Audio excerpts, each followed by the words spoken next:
శ్రీ గురుభ్యో నమః. మొన్న మనము అహల్యని ఏ రకంగా గౌతమ మహర్షి ఉద్ధరించాడో తెలుసుకున్నాము. ఏ భర్తకైనా ఏ భార్య అయినా చెయ్యకూడనటువంటి స్థితిలో అలాంటి తప్పు చేసి బయటపడ్డప్పటికీ కూడా గౌతమ మహర్షి ఏం చేశాడు? ఆవిడని మన్నించి, ఆవిడ చేసినటువంటి తప్పుని మన్నించి ఆవిడని మళ్ళీ తిరిగి ఏలుకున్నాడు. అది మన వివాహ వ్యవస్థకి ఉన్నటువంటి ప్రాధాన్యత. అంతేకాని చిన్న చిన్న విషయాలకి కూడా విచలితులైపోయి చిన్న చిన్న విషయాలు అంతగా పట్టించుకోవడానికి వీలు లేనటువంటి విషయాలని కూడా తీసుకొని మనం ఇప్పుడు ఏం చేస్తున్నాము? నాకు ఆవిడకి సరిపోవట్లేదండి అంటూ బిడాకుల దాకా వెళ్ళిపోతున్నాము. ఒక్కసారి మనకి ఈ గౌతమ మహర్షి అహల్య యొక్క వృత్తాంతాన్ని కనుక తెలుసుకుంటే, ఓహో, వివాహ బంధం ఇంత పటిష్టమైనటువంటిది, ఇంత పవిత్రమైనటువంటిది అన్నటువంటి అవగాహన కలిగి మన వివాహ వ్యవస్థ పైన మనకి ఒక రకమైనటువంటి పూజ్యభావన కలిగి ఒకసారి వివాహం చేసుకున్న తర్వాత కలో గంజో కలిసి 100 ఏళ్లు బతకాల్సిందే. ఎవరు ముందు వెళ్ళిపోతారో తెలియదు కాబట్టి ఆ యొక్క జీవనాన్ని వాళ్ళు కడదాకా ఈదాల్సిందే. అందుకనే ఒక మహాకవి చెప్పాడు, ఎవరికైనా కానీ గయ్యాలి భార్య లభించిందనుకోండి, ఆయన భగవంతుడికి ఒక రకంగా నమస్కరించాలి. స్వామి, నాకు ఈ జన్మకి ఇలాంటి గయ్యాలి భార్యనిచ్చి తొందరగా నా మనసు భగవంతుడి పైన లగ్నమయ్యేటట్టుగా అనుగ్రహించావు కాబట్టి నీకు కృతజ్ఞతలు అని ఆ రకంగా నమస్కరించాలి. అలాగే మరి చాలా సౌశీల్యవతి అయినటువంటి భార్య లభించిందనుకోండి, అప్పుడు కూడా అతను ఏం చెయ్యాలి? అయ్యా, నాకు చక్కటి భార్యని అనుగ్రహించారు, ఆ భార్యతో కలిసి నేను నా జీవన గమనంలో ఎన్నో యజ్ఞయాగాది క్రతువులు ఆచరిస్తాను, ఎన్నో యజ్ఞయాగాది క్రతువులు ఆచరించి తొందరగా భగవత్ సన్నిధిని చేరుకుంటాను, ముక్తిని పొందుతాను అని భగవంతుడికి కృతజ్ఞతలను ఆ రకంగా ఆవిష్కరించాలి. అంతేకాని చిన్న చిన్న విషయాలకి విచలితలమైపోయి విడాకుల దాకా వెళ్ళేటటువంటి సంస్కృతి మన సంస్కృతి కాదు. మనకి ఏదైనా తప్పు చేశామనుకోండి, ప్రతి దానికి కూడా ఒక ప్రాయశ్చిత్తం ఉంటుంది. బ్రహ్మహత్య మహాపాతకానికి కూడా ప్రాయశ్చిత్తం ఉంది. కానీ ఒకసారి వివాహం చేసుకున్న తర్వాత దానికి ప్రాయశ్చిత్తం అంటూ లేదు. అసలు ప్రాయశ్చిత్త కాండ అంటూ లేనిది ఒక వివాహ కాండకే. ఇది తెలుసుకొని కనుక మనము ప్రవర్తిస్తే నిజానికి మన యొక్క వివాహ వ్యవస్థని ఎంతో పదిలంగా మన ముందు తరాలకి అందచేసేటటువంటి అవకాశం ఉంది. కాబట్టి ఇది గమనించాలి. అయ్యో, గౌతమ మహర్షి అహల్య అంత తప్పు చేసినట్లు కనిపించినా ఏ భర్తకైనా కూడా చాలా కోపం వచ్చేటటువంటి స్థితిలో, మనసు వికలమైపోయేటటువంటి స్థితిలో తన భార్య తనకి కనిపించినప్పటికీ కూడా ఇది ఎక్కడో అభూత కల్పన కాదు, ఎవరో చెబితే విన్నటువంటిది కాదు. అయినప్పటికీ కూడా గౌతమ మహర్షి అహల్యని ఎలా క్షమించగలిగాడు? అలా మన్నించి దేవేంద్రుడికి తగిన రీతిలో దేవేంద్రునికి శాపమిచ్చాడు. ప్రేత దుర్భుషణోభూతో అంటూ సహస్రపాత్ అంటూ నీవు పురుషుణ్ణి అన్నటువంటి అహంకారంతో, దేవేంద్రుణ్ణి అన్నటువంటి అహంకారంతో నువ్వు ఈ తప్పు చేయటానికి పూనుకున్నావు కాబట్టి నీ వృషణాలు రాలిపడాలి అని దేవేంద్రుడికి శాపమిచ్చాడు. అలాగే భార్య అయినటువంటి అహల్యకి కూడా ఆయన ఎలాంటి శాపాన్ని ఇచ్చాడు? ఆయనను పాషాణమైపోయని మనకు వాల్మీకి మహర్షి రచించినటువంటి రామాయణంలో లేదు. ఆయన ఏం చెప్పాడు? నువ్వు తపించు, నువ్వు తపిస్తూ నువ్వు చక్కగా గాలిని ఆహారంగా తీసుకుంటూ నువ్వు తపస్సు చెయ్యి. ఎప్పుడైతే రామచంద్రమూర్తి యొక్క పాద పరాగము ఈ ఆశ్రమంలో పడుతుందో అప్పుడు నీకు శాప విముక్తి కలుగుతుంది. నీకు శాప విముక్తి అయినటువంటి తత్క్షణమే నేను నిన్ను వచ్చి మళ్ళీ ఏలుకుంటానని చెప్పాడు. చూసారా, అంత తప్పు చేసినటువంటి భార్యని కూడా నేను తిరిగి ఏలుకుంటాననే చెప్పాడు. అంతేకాని ఒకసారి వివాహం చేసుకున్న తర్వాత ఈ కారణానికి ఈవిడ నచ్చలేదు అనడానికి కానీ, లేకపోతే ఈ కారణానికి ఈయన నచ్చలేదు అనడానికి కానీ మనకసలు మన సనాతన ధర్మము, మన వివాహ వ్యవస్థ ఒప్పుకోదు. వివాహానికి మనం వెళ్తూ ఉంటాం. ఎవరైనా పెళ్లిళ్ళకి వెళ్ళినప్పుడు కొంతమంది పెద్దలు తెలుసో తెలియకో ఒక మాట అంటూ ఉంటారు, కాకి ముక్కుకి దొండపండండి అంటూ ఉంటారు, కానీ అలా అనడానికి వీల్లేదు. ఒకరి కోసం ఒకరు పుట్టినటువంటి వాళ్ళు.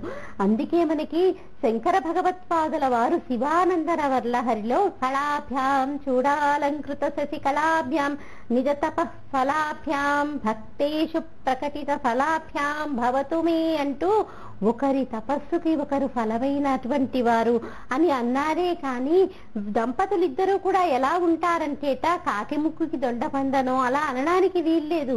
వాళ్ళిద్దరూ కూడా ఒకరి తపస్సుకి ఒకరు ఫలమైనటువంటి వారు. కాబట్టి దంపతుల్ని ఆ రకంగానే పోల్చాలి. కానీ మనం ఏదైనా వివాహానికి వెళ్ళినప్పుడు ఇలా కాకి ముక్కుకి దొండపండు ఇలాంటి ఉపమానాలతో మనము పోల్చడానికి వీల్లేదు. ఇద్దరూ కూడా ఒకరి తపస్సుకి ఒకరు ఫలము. కాబట్టి వారిద్దరూ కూడా అన్యోన్యంగా ఉండాలని మనం వారిని ఆశీర్వదించాలి. కాబట్టి మనకి అహల్య గౌతముల వృత్తాంతం చదివితే ఏం తెలుస్తోంది? ఓహో, గౌతమ మహర్షి ఇంత తప్పు చేసినా తన భార్యని ఏలుకున్నాడు. కాబట్టి వివాహ వ్యవస్థ యొక్క ప్రాధాన్యత తెలుస్తుంది. ఒక భార్యని ఏ రకంగా చూసుకోవాలో తెలుస్తుంది. అలాగే అహల్య వైపు నుంచి ఒక భర్తని ఏ రకంగా చూసుకోవాలి, స్త్రీ ఎలాంటి తప్పు చెయ్యకూడదు అన్నటువంటి విషయం మనకి అవగతమవుతుంది. మనకు ఒక సందేహం కలగవచ్చు, మీరు ఇన్ని విషయాలు చెప్తున్నారండి, అహల్య అంత బ్రహ్మగారి మానస పుత్రికే, అంతటి తపస్యాలి అయినటువంటి గౌతమ మహర్షి యొక్క భార్యే, మరి ఆవిడికి కూడా దేవేంద్రుడి పైన మనసు కలగటం ఏంటి? అంతటి దేవతల్ని పరిపాలించే దేవేంద్రుడికి అహల్య పైన మనసు కలగటం ఏంటి అన్నటువంటి సందేహాలు మనకి కలుగుతాయి. ఇవన్నీ కూడా లోకోత్తరణం కోసమే. ఎందుకంటే అప్పటికే గౌతమ మహర్షి చాలా తపస్సు చేశాడు. ఇంకా తపస్సు చేస్తే ఆయన తపస్సుని తట్టుకోవటం కష్టం. ఆయన దేవతలకే అధిపతి అయిపోయేటటువంటి అవకాశం ఉంది. కాబట్టి ఆయన యొక్క తపశ్శక్తిని తగ్గించాలి. తపశ్శక్తిని తగ్గించాలంటే ఏం చేయాలి? ఆయనకి కోపాన్ని తెప్పించాలి. ఆయనకి కోపం రాదు. ఎందుకంటే నిజమైనటువంటి తపస్సులకు ఎప్పుడూ కూడా కోపం అనేదే ఉండదు. ఎప్పుడూ కూడా చిరునవ్వు చిందిస్తూ, అంటే అసలు తపస్సు అంటేనే ఏంటి? మనలో ఉన్నటువంటి ఇంద్రియాలని మనము నిగ్రహించుకోవటము. చిన్న చిన్న విషయాలకే కొంతమంది విచలితులైపోయి ఉంటారు. కాబట్టి అలాంటి విచలితులు కానటువంటి స్వభావాన్ని కలిగి ఉండటం, అలా తపస్సు చేసినప్పుడే వాళ్ళు గొప్ప స్థితిని పొందగలుగుతారు. ఎన్నో రకాలైనటువంటి సిద్ధులు వాళ్ళని వరిస్తాయి. మరి విశ్వామిత్రుడు ఎన్నో వేల సంవత్సరాలు తపస్సు చేశాడు. ఎన్నో వేల సంవత్సరాలు ఆయన తపస్సు చేసినప్పటికీ కూడా ఆయన బ్రహ్మర్షి కాలేకపోవడానికి కారణం ఏంటి? చివరి వరకు కూడా ఆయన చివరికే బ్రహ్మర్షి అయ్యాడు. ఎప్పుడైతే ఆయన తన ఇంద్రియాలను నిగ్రహించుకోగలిగాడో అప్పుడే ఆయన బ్రహ్మర్షి అయ్యాడు. ముందుగా తన ఇంద్రియాలని తాను నిగ్రహించుకోవాలి, అంటే కోపాన్ని నిగ్రహించుకోవాలి. కాబట్టి గౌతమ మహర్షి తన యొక్క ఇంద్రియాలన్నిటినీ కూడా నిగ్రహించుకున్నటువంటి మహానుభావుడు. కాబట్టి ఆయనకి కోపం వచ్చేటటువంటి అవకాశమే లేదు. కాబట్టి ఆయనకి కోపం ఏ రకంగా తెప్పించాలి? కోపం తెప్పించే అవకాశం లేదు. ఇంకొక రకంగా ఆయన యొక్క తపశ్శక్తిని మనము పక్కదోవ పట్టించాలి. ఎప్పుడైతే ఇలాంటి తప్పు జరుగుతుందో అప్పుడు ఏం జరుగుతుంది? ఆయన యొక్క కోపం బయటికి రాదు, కానీ మనసులో తన భార్యని తాను ఉద్ధరించుకోవాలి. ఎందుకంటే భరించువాడు భర్త. తన భార్యని ఒక పథంలో నడిపించగలిగేటటువంటి వాడు. కాబట్టి తన భార్యని తాను దిద్దుకోవాలి. కాబట్టి ఏదో ఒక రకంగా ఆయన శాపవాక్కు విడిచిపెడతాడు. ఎప్పుడైతే శాపవాక్కు విడిచిపెడతాడో ఇప్పటి వరకు తాను చేసినటువంటి తపస్సు అంతా కూడా తగ్గిపోతుంది, తపశ్శక్తి అంతా కూడా పోతుంది. కాబట్టి తిరిగి మళ్ళీ గౌతమ మహర్షి తపస్సు చేసుకోవటానికి హిమాలయాలకు వెళ్ళిపోతాడు. ఇది గమనించినటువంటి దేవేంద్రుడు ఈ తప్పు చేయటానికి ముందుకు వచ్చాడు. అంతేకాని స్త్రీ మీద ఉన్నటువంటి వ్యామోహంతో కాదు, దేవతలకు కూడా చెప్పి మరీ వచ్చాడు. ఇంకా గౌతమ మహర్షి ఇంకా తపస్సు చేస్తే ఆయన యొక్క తపశ్శక్తిని మనం ఎవ్వరము కూడా భరించలేము. కాబట్టి నేను వెళ్తున్నానని చెప్పి మరీ వచ్చాడు. మరి అలా చెప్పి వచ్చినటువంటి దేవేంద్రుడికి తన యొక్క పుంసత్వమే ప్రశ్నార్థకమైంది. అప్పుడు ఆయన ఏం చేశాడు? దేవతలందరినీ కూడా ప్రార్థించాడు, అయ్యా నేను ఎందుకు ఆ తప్పు చేయాల్సి వచ్చింది వచ్చిందో మీకు తెలియచేశాను. మరి నా యొక్క స్థితి ఏంటి? నా యొక్క పుంసత్వమే ఇప్పుడు ప్రశ్నార్థకమైంది. ఇప్పుడు ఎలా అంటే, అప్పుడు దేవతలందరూ ఏం చేశారు? పితృదేవతల్ని ప్రార్థించారు. ఆ కాలంలో ఏంటి, పితృదేవతలకి మేష వృషణాలని, అంటే మేష వృషణాలని, మాంసాన్ని వండి పెడితే పితృదేవతలు స్వీకరించేవారు. ఆ కాలంలో బ్రాహ్మణులు కూడా మాంసాహారాన్ని భుజించేవారు. కలియుగంలో లేదు, ఇది గమనించాలి. మాంసానికి బదులుగా గారెలు వాడుతూ ఉంటాము. కాబట్టి ఆ కాలంలో అలా చేసేవారు. కాబట్టి దేవతలందరూ పితృదేవతల్ని అర్చించారు. అయ్యా పితృదేవతలారా, దేవేంద్రుడు ఈ స్థితిని పొందాడు, అతని యొక్క పుంసత్వమే ప్రశ్నార్థకమైంది. కాబట్టి మీరు మీ వృషణాలని దేవేంద్రుడికి ఇచ్చినట్లయితే మళ్ళీ తిరిగి దేవేంద్రుడు పుంసత్వాన్ని పొందుతాడని చెప్పగానే అప్పుడు పితృదేవతలు దానికి అంగీకరించారు.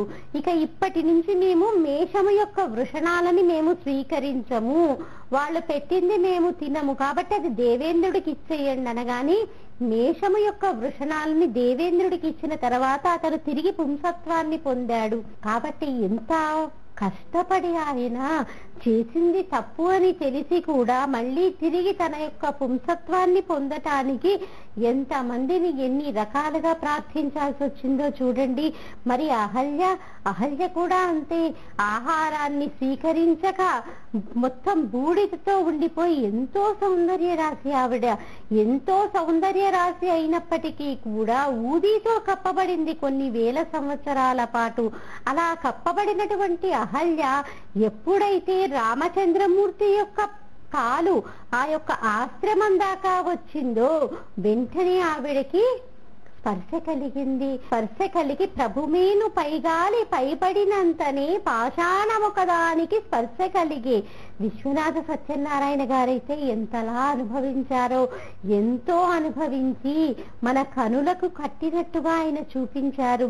ఆయన యొక్క స్పర్శకి తగిలినటువంటి గాలి, ఆయన యొక్క శరీర స్పర్శ తగిలినటువంటి గాలి ఎప్పుడైతే అహల్య ఊది కుప్పగా ఉన్నటువంటి దానికి తగిలిందో వెంటనే ఆ పాషాణానికి స్పర్శ కలిగిందిట. ఎప్పుడైతే ఆయన యొక్క కాళ్ళకి ఉన్నటువంటి కాంతి ఆ యొక్క అహల్యపై పడిందో ఆవిడకి వెంటనే కళ్ళు కనిపించటం మొదలు పెట్టాయి.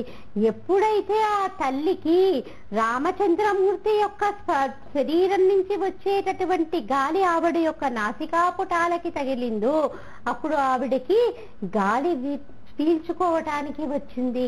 ఇన్ని వేల సంవత్సరాలు ఆవిడ తపస్సు చేసినందుకు ఇంకా చాలా అందంగా, ఎంతో దేదీప్యమానమైనటువంటి వెలుగుతో ఆవిడ బయటికి వచ్చింది.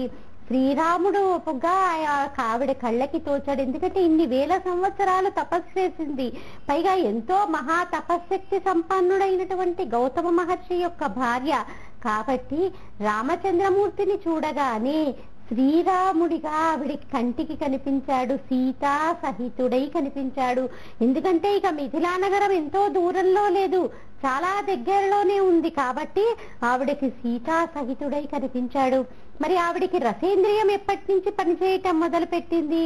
ఎప్పుడైతే మన ఇంటికి పెద్దలు ఎవరైనా వచ్చారనుకోండి, ఇప్పుడైతే కాలం మారింది కాబట్టి అత్తగారు మామగారు ఏదైనా సపర్యలు చేస్తున్నా కానీ కోడళ్ళు ఏం చేస్తూ ఉంటారు, వాళ్ళ యొక్క పడక గది నుంచి బయటికి రారు. ఒకవేళ వచ్చినప్పటికీ కూడా ఏం చేస్తారు, టకటక అంటూ చెప్పులు చప్పుడు చేసుకుంటూ, అయ్యో వచ్చింది పెద్దలే, పూజ్యులే, వారి ఎదుటికి మనం చెప్పులతో రావచ్చా అన్నటువంటి ఇంగిత జ్ఞానం కూడా లేకుండా వాళ్ళు ఏం చేస్తారు, అలాగే చెప్పులతో వచ్చి నమస్కారం చేస్తారు. వీలైతే నమస్కారం చేస్తారు, లేకపోతే ఈ నమస్కారాలు అవి మా ఇంటామంటా లేవండి అని హాయ్ చెప్పి వెళ్ళిపోతూ ఉంటారు. కానీ అహల్యకి ఒక అతిథిని ఎలా సత్కరించాలో తెలుసు. కాబట్టి రామచంద్రమూర్తి తన ఆశ్రమానికి వచ్చాడు కాబట్టి ఆవిడ ఏం చేసింది, చక్కటి ఫలాలన్నిటినీ కూడా సమకూర్చి రామచంద్రమూర్తికి అందచేసింది. ఎప్పుడైతే రామచంద్రమూర్తి అహల్య అందించినటువంటి ఒక ఫలాన్ని స్వీకరించాడో అప్పుడు ఆవిడ యొక్క రసేంద్రియం పనిచేయటం మొదలు పెట్టింది. ఈ రకంగా అహల్యకి శాప విముక్తి అవ్వగానే వెంటనే గౌతమ మహర్షి వచ్చి ఆవిడని తీసుకుని తిరిగి తపస్సు చేసుకోవడానికి వెళ్ళిపోయాడు. చూడండి, భార్యాభర్తల అనుబంధం ఎంత గొప్పదైందో. చిన్న చిన్న విషయాలకే విచలితులైపోయి విడాకులు తీసుకునేటటువంటి వారు ఈ అహల్యా వృత్తాంతాన్ని వింటే మనకి అవగతమవుతుంది.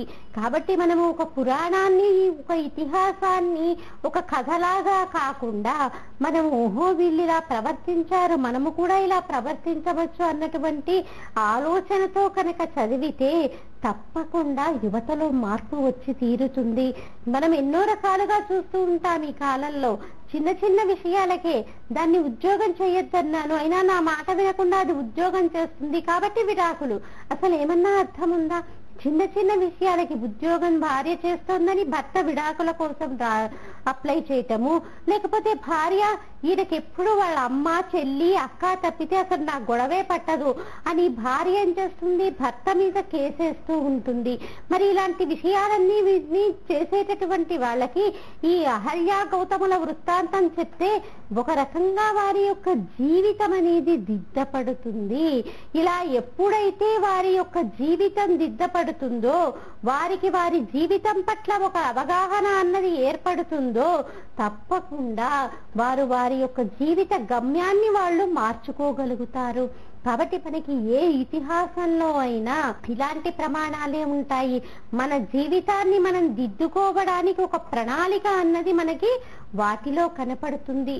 చాలా మటుకు మనం చూస్తూ ఉంటాము, భార్యాభర్తలు ఇద్దరూ కూడా ఏదో చిన్న చిన్న విషయాలకి విడిపోతున్నప్పుడు పెద్దలుగా మనం ఏం చేయాలి, ఒక తల్లిదండ్రులుగా అటుపక్క తల్లిదండ్రులు అయ్యుండొచ్చు, ఇటుపక్క తల్లిదండ్రులు అయ్యుండొచ్చు, మనం ఏం చెయ్యాలి, పిల్లలకి నచ్చ చెప్పేటటువంటి ప్రయత్నం చేయాలి. ఆ నచ్చ చెప్పేటటువంటి నేపథ్యంలోనే మనము ఈ అహల్యా గౌతముల వృత్తాంతాన్ని చేయాలి. అలా తెలియచేస్తూనే ఇంకొక వృత్తాంతాన్ని మనం చెప్పవచ్చు. మండోదరి ఎంత అందగత్తె ఆవిడ, లోకైక సుందరి ఆవిడ, ఎంతో అందంగా ఉంటుంది. అంతటి అందగత్తె అయినప్పటికీ రావణాసురుడు ఎన్ని తప్పులు చేసినప్పటికీ కూడా ఆవిడ మన్నించగలిగింది. అంటే ఆయన అన్ని తప్పులు చేశాడని కాదు, ఆయన మహానుభావుడే, ఒక రకంగా శివుణ్ణి పూజించినటువంటి వాడే. కానీ ఆయన ఏంటి, పరస్త్రీ వ్యామోహం వల్ల అలా రామచంద్రమూర్తి చేత 10 తలకాయలు నరకబడేటట్టుగా ఆయన యొక్క తన శరీరాన్ని త్యజించాల్సి వచ్చింది. కాబట్టి అంతటి మహానుభావుడైనప్పటికీ, పరస్త్రీ లోలత్వం ఉన్నప్పటికీ కూడా మండోదరి ఆయన్ని భర్తలా సేవించింది. కాబట్టే ఇప్పటికీ కూడా మండోదరిని పతివ్రతల యొక్క జాబితాలోనే మనం చెప్పుకుంటాము. ధర్మం అనేది ఎప్పుడూ కూడా ఎటువైపు నుంచి ఉంటుంది, మన వైపు నుంచి ఉంటుంది. ఇప్పుడు నేనున్నాననుకోండి, భార్యగా నా కర్తవ్యం ఏంటి, నా భర్తని సేవించటం. అలాగే తల్లిగా నా పిల్లలని నేను చక్కగా చూసుకోవడం. అలాగే ఒక కోడలిగా మా అత్తగారిని మామగారిని పూజించటం, వాళ్ళకి సేవ చేసుకోవటం. ఒక కూతురిగా మా కన్న తల్లిదండ్రులకి పేరు వచ్చేటట్లుగా, మా పుట్టింటికి పేరు వచ్చేటట్టుగా నా యొక్క ప్రవర్తన అత్తగారింట్లో ఉండాలి. ఎందుకంటే ఆడపిల్ల యొక్క సక్రమమైనటువంటి ప్రవర్తన వల్ల ఇరు వంశాలు కూడా ఖ్యాతిని పొందుతాయి. ఇటు పుట్టినిల్లు ఇటు మెట్టినిల్లు కూడా వచ్చినటువంటి అమ్మాయి వల్ల ఖ్యాతిని పొందుతుంది. కాబట్టి ప్రవర్తన అలా ఉండాలి. మనము ఇలా చిన్న చిన్న మనస్పర్ధలు ఉన్నటువంటి వాళ్ళకి ఇలాంటి కథలన్నీ చెబుతూ ఉంటే కనుక వారిలో కూడా ఒక అవగాహన ఏర్పడుతుంది. అయ్యో, ఆవిడ మండోదరి పడినటువంటి కష్టంలో నేను పడ్డటువంటి కష్టం ఏ పాటిది. ఎంతో మంది భార్య దేన్ని సహించలేదు, భార్యతో సమానంగా ఇంకొక స్త్రీ కూడా అంటే ఏ స్త్రీ కూడా సహించలేదు. హృదయం చాలా కోపంతో రగిలిపోతుంది ఏ స్త్రీకైనా కూడా. మరి అలాంటిది మండోదరి దాన్ని సహించింది. తన భర్త తన కళ్ళ ముందే పరస్త్రీలతో కూడి ఉన్నప్పటికీ కూడా తను ఏమీ మాట్లాడకుండా భర్తలా సేవించింది. కాబట్టి మండోదరి పతివ్రత అయింది. ఆవిడ పడ్డటువంటి కష్టంలో మనం పడుతున్నటువంటి కష్టం ఏ పాటిది అని ఒక్కసారి మనం కనుక ఆలోచిస్తే నిజంగా ఎవ్వరం కూడా విడాకుల జోలికి వెళ్ళము. అలాగే సీతమ్మ తల్లి సీతమ్మ తల్లి ఎండ కన్నెరుగునటువంటి ఇల్లాలు, దశరథ మహారాజు గారి యొక్క పెద్ద కోడలు, జనక మహారాజు గారి యొక్క గారాల పట్టి అంతటి తల్లి అయినప్పటికీ కూడా అరణ్యవాసానికి వెళ్లాల్సి వస్తే మీరెందుకు అసలు అరణ్యానికి వెళ్తున్నారు? మీ నాన్నగారు ఎవరికో మాట ఇవ్వడం ఏంటి? మీరు దాన్ని స్వీకరించి నేను ఇప్పుడు అడవులకి వెళ్ళిపోతానడం ఏంటి? మీకు అసలు బుద్ధుందా లేదా అని రామచంద్రమూర్తిని అడిగి ఉంటే మరి రామచంద్రమూర్తి అరణ్యవాసానికి వెళ్ళేవాడో కాదు, లేక ఇప్పటికీ మనం ఆ రామచంద్రమూర్తిని ఇంతలా శ్లాఘించే వాళ్ళం కాదు కదా. పైగా తల్లి ఏం చేసింది, నేను కూడా మీతో పాటు అరణ్యవాసానికి వచ్చేస్తానని 14 సంవత్సరాలు ఆవిడ కూడా ఎండ కన్నెరుగునటువంటి ఇల్లాలైనప్పటికీ కూడా రామచంద్రమూర్తితో అరణ్యవాసానికి వెళ్ళిపోయింది. చాలా ఆనందంగా ఒక ఆడపిల్ల, చిన్న పిల్ల తన తల్లిదండ్రులతో కూడుకొని ఉంటే ఎంత ఆనందంగా ఉంటుందో, సీతమ్మ తల్లి రామచంద్రమూర్తితో ఉన్నటువంటి 14 సంవత్సరాలు అరణ్యవాసంలో, అంటే 1 సంవత్సరం ఆవిడ రావణాసురుడి చెరలో ఉందనుకోండి, ఆ సమయంలో రామచంద్రమూర్తితో ఉన్నటువంటి సమయంలో ఏ ఒక్క క్షణంలో కూడా అయ్యో నా భర్త తప్పు చేశాడు అన్నటువంటి భావన మనసులోకి కూడా రానీయకుండా అన్ని కష్టాలని అనుభవిస్తూ కూడా పక్కన నా భర్త ఉన్నాడు కాబట్టి నాకు ఇదే అంతఃపురము అని ఎంతో ఆనందంగా గడిపింది.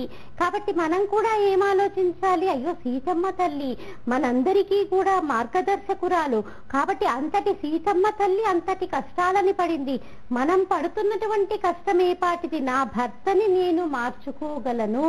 మా అత్తగారింట్లో ఏదైనా సమస్య ఉండి ఉండవచ్చు, కుటుంబం అన్నాక సమస్య లేకుండా ఉంటుందా? అసలు జీవితం అంటేనే సమస్య. సమస్య ఉంటేనే మన ఆలోచనలో ఏంటి మార్పు వస్తుంది, మనకి ఆలోచించేటటువంటి శక్తి వస్తుంది, మన ఆలోచన విధానంలో చక్కటి సరళి వస్తుంది. కాబట్టి సమస్యలతో కూడుకున్నదే జీవితము. కాబట్టి ప్రతిదానికి కూడా పరిష్కారం ఉంటుంది. కానీ మనం ప్రతిదీ కూడా భగవంతుడిపై వేయకూడదు. ఎందుకంటే మా సమస్య అన్నది మనం సృష్టించుకున్నదే, భగవంతుడి సృష్టిలోనిది కాదు. భగవంతుడే కనుక ఒక సమస్యని సృష్టిస్తే ఈ సృష్టి ఒక సమస్య అయిపోతుంది. కాబట్టి సమస్యలన్నవన్నీ కూడా మనం కల్పించుకున్నవే, దానికి పరిష్కారం కూడా మనమే వెతుక్కోవలసి వస్తుంది. ఒక ఉమ్మడి కుటుంబంలో ఉన్నప్పుడు ఎన్నో రకాల సమస్యలు ఉండవచ్చు. ఎన్ని రకాల సమస్యలు ఉన్నప్పటికీ కూడా నేను దీన్ని అధిగమించగలను. అంతటి సీతమ్మ తల్లి 14 సంవత్సరాలు అరణ్యవాసం చేస్తూ ఎంత కష్టాలను అనుభవించింది నా తల్లి. ఆ తల్లి పడ్డటువంటి కష్టంలో నా కష్టం ఏ పాటిది, నేను నా భర్తని దిద్దుకోగలను, మా ఇంట్లో ఉన్నటువంటి వారందరినీ కూడా నేను దిద్దుకొని వారి మనసుని చూరగొనగలను అన్నటువంటి ఆలోచన మనకి రావాలి. అంతేకాని చిన్న విషయాలకి మా అత్తగారు నాతో సరిగా మాట్లాడదండి, ఎప్పుడు కూడా ఆవిడకి వాళ్ళ చిన్న కొడుకు అంటేనే ప్రేమ, మా ఆయన అసలు సరిగ్గా చూడదు అంటూ విడాకుల కోసం మనం వినటం కాదు, లేకపోతే ఎప్పుడు మా ఆయనకి అక్క చెల్లెళ్ల మీదే ప్రేమ అంటూ కోర్టుకెక్కటం కాదు. ఇలాంటివన్నీ కూడా గమనించాలి. ఓహో అలాంటి మహా ఇల్లాలు ఇలా ప్రవర్తించింది కాబట్టి నేను కూడా అదే పథంలో నడుస్తాను, నా జీవిత గమనాన్ని నేను ఈ రకంగా తీర్చిదిద్దుకుంటాను అనుకోవాలి.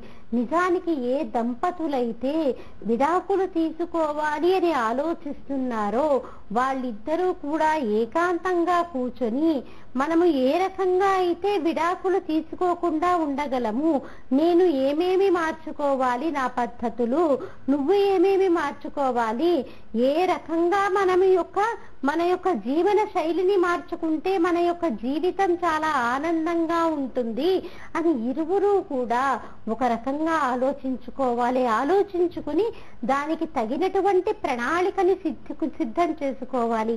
కానీ ఇక్కడ ఒక చిన్న సమస్య ఉందండి.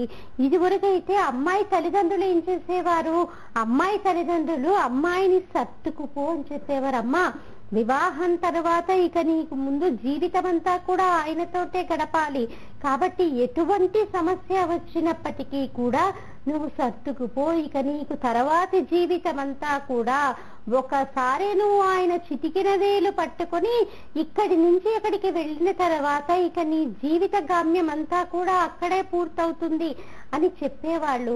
కానీ ఇప్పుడేం జరుగుతుంది? అందరూ అలా కాదు, నన్ను మన్నించాలి. కొంతమంది మటుకు ఏమంటున్నారు, భార్యాభర్తల మధ్య ఏదైనా సమస్య వచ్చిందనుకోండి, ఆ సమస్య వాళ్ళిద్దరూ మర్చిపోవచ్చు, కానీ అమ్మాయి తల్లి మటుకు మర్చిపోదు. ఇప్పుడు కర్ణుడికి సహజ కవచ కుండలాలు ఎలా ఉంటాయో ప్రతి ఒక్కరికి కూడా సెల్ ఫోన్లు ఉన్నాయి కదా. చిన్న వాళ్ళ దగ్గర నుంచి 1వ సంవత్సరం ఉన్నటువంటి పిల్లవాడి దగ్గర నుంచి 90 ఏళ్ల ముదుసలి వరకు ప్రతి ఒక్కరికి కూడా సెల్ ఫోన్లు. కాబట్టి అమ్మాయి తల్లి ఏం చేస్తుంది, అమ్మాయికి ఫోన్ చేసి, అమ్మ నువ్వు ఆ అబ్బాయి కంటే ఎందులో తక్కువ, వాడెవడు నిన్ననడానికి అంటూ ఈ అమ్మాయి మర్చిపోయినప్పటికీ కూడా మరిచిపోయినటువంటి విషయాన్ని గుర్తు చేస్తూ ఆ గాయాన్ని రేపుతూ ఉంటుంది. కాబట్టి తల్లిదండ్రులు కూడా ఏం చేయాలి, సమస్య వచ్చింది పరిష్కరించుకునేటటువంటి అవకాశం వారికే ఇవ్వాలి. వారికి ఇచ్చి పెద్దలుగా మనం పైన పర్యవేక్షిస్తూ ఉండాలి. అలా పర్యవేక్షిస్తూనే వారు ఇద్దరూ కలిసి ఉండేటటువంటి మార్గాన్ని కూడా మనం వారికి చూపించాలి. ఎందుకు మనం వివాహం చేశాము, వాళ్ళిద్దరూ అన్యోన్యంగా ఉండాలనే కదా మనం వివాహం చేసింది. కాబట్టి మనం ఏం చెయ్యాలి, వారిద్దరినీ కూడా 1 నెల లేకపోతే 2 నెలల పాటు ఇద్దరినీ కూడా ఆఫీసులకి సెలవు పెట్టి, వారి కార్యాలయాలకి సెలవు పెట్టి చక్కగా వాళ్ళని ఏ విహారయాత్రకో పంపించాలి. వారి యొక్క మొబైల్ ఫోన్లు కూడా వాళ్ళు తీసుకెళ్లకుండా చేయాలి. చేసి వాళ్ళిద్దరినీ అలాంటి ఏకాంత ప్రదేశంలో, అలాంటి విహరించేటటువంటి ప్రదేశంలో కనుక మనం కూడా వాళ్ళకి ఫోన్ చేయకూడదు తల్లిదండ్రులుగా. అలా దంపతుల్ని కనుక వదిలేస్తే వచ్చిన తరువాత వారు పొరపాన కూడా విడాకుల మాట విడాకులు అనేటటువంటి మాట ఎత్తరు. ఆ అన్యోన్యత, ఆ దగ్గరితనం అనేటటువంటిది ఆ రకంగా వారిని ఇంకా దగ్గరికి చేస్తుంది. కాబట్టి ఇలాంటివి మనం పెద్దలుగా వారికి తెలియచేయాలి. అలా తెలియచేసినప్పుడు ఈ వివాహ వ్యవస్థ ఎలా అయితే గౌతమ మహర్షి అహల్యని మన్నించి తిరిగి ఏలుకున్నాడో, భార్యాభర్తల్లో ఎవరిలో ఏ లోపము ఉన్నప్పటికీ కూడా ఏలుకునేటటువంటి తత్వము మనము యువతలో కూడా అలవర్చినట్లుగా ఉంటుంది. మీకు కూడా ఏవైనా సమస్యలు ఉన్నట్లయితే స్క్రీన్ పైన ఉన్నటువంటి టెలిఫోన్ నెంబర్లకి ఫోన్ చేయగలరు. మిగతా విషయాలని మళ్ళీ మన కార్యక్రమంలో తెలుసుకుందామమ్మా. స్వస్తి.